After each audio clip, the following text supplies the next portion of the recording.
So I just have to tell you very briefly about how the Ruach influences our everyday lives. As many of you know, I was traveling last week, and it was a horrible, horrible travel experience.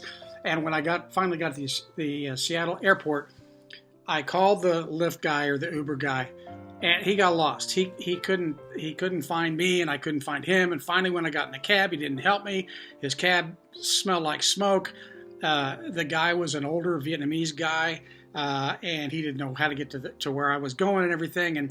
And the old me would have probably just exploded at him and maybe gotten mad and had a heart attack, maybe, or had a stroke or something. But I didn't do that. I kept remembering just naturally. I didn't have to even think about it. Just what came out of my mouth was from last week in the Ruach, and it said, "Rick, you are loved. Rick, you are loved." And then it got bigger. Looking at the driver, he is loved. He is loved. So all of this came out of our throat chakra, and so then that expanded even more. And I got to think, well, this poor guy is about my age. He probably was in that Vietnamese war.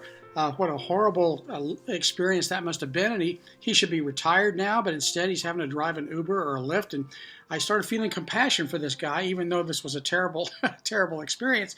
When I got out of the cab, it also came to me that we always talk about pay it forward. Well, this guy did not deserve a tip or anything, but yet I went ahead and gave him a tip anyway, out of compassion for his life, because he is loved.